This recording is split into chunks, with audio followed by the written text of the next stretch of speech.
David has always been an easygoing, joy-filled person with the biggest, kindest heart. He has always had a passion for learning, and all of his life has longed to belong. But his journey and our journey has not been an easy one. When he was younger, David experienced a significant amount of devastating seizures. And we had a difficult home life. We didn't have a lot of money. We were unable to access many resources for David. I was so afraid and anxious for him, and nervous about what his future would look like, what his schooling would look like, whether he'd be able to learn, whether he'd be accepted, whether he'd meet friends. And he got a lot of rejection from a lot of schools that wouldn't accept any children with disabilities.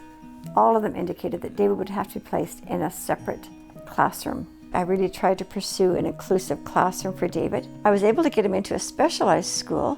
He was put in a segregated class with a teacher who was very unkind to David and very harsh on the other children in the classroom as well.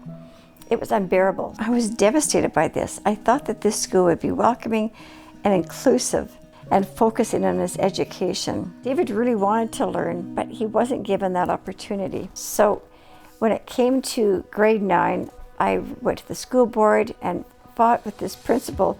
They had never done that in that school, and they reluctantly decided to put David in a regular classroom. Yeah. David went to math, he went to science, he was allowed in the religion classroom, and he was able to be part of the classroom and included. He had so much joy when he was included. And she told me David hated the classrooms and he was not enjoying any of the inclusion. It was totally not true. He had loved it, so he ended up finishing that year not included in a segregated class where they had to pick up recycled bottles. And to me it was like really degrading for David, who he was and all of how bright he was and how much he wanted to learn. People with disabilities are often treated less than. David has been denied so many times within the education system, but it's so frustrating.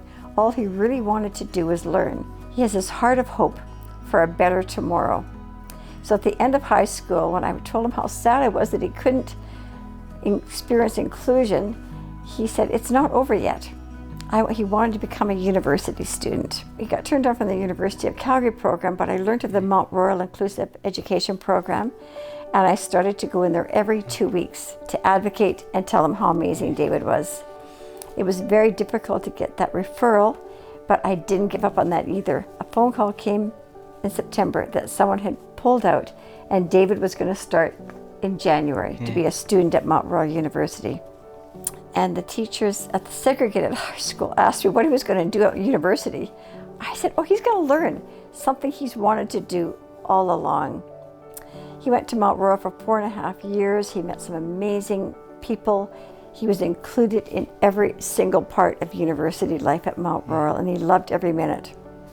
He graduated with a certificate in health and physical education and physical literacy, but even more exciting, he was able to do criminal justice classes, and he loves police 3.5-hour lectures.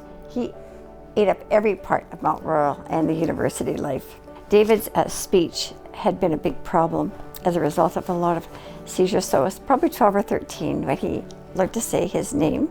This year, he was very honored to get a phone call from Mount Royal University. They wanted him to deliver the Welcome to the Alumni address at the Mount Royal convocation.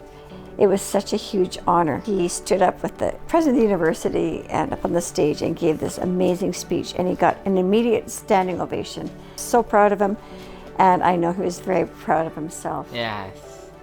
Advocating is always a very exhausting journey. I'm a woman of hope and faith, and I very much believe that all spaces should be inclusive, where everyone belongs and have opportunities to be together, and everybody learns from each other. No one else really had the vision or the potential of what David could be or could do. And I still feel that's still my journey, to never give up on your hopes and dreams. His dreams really became my dreams. I always say the sky's the limit for David.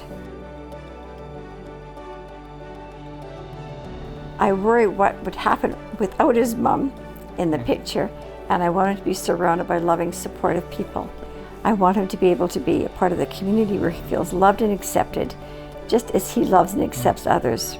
In my opinion, labels are some of the biggest disadvantages and obstacles to an exciting and inclusive life. I want people to slow down and see and hear the beauty of his story, like so many other stories that go unnoticed.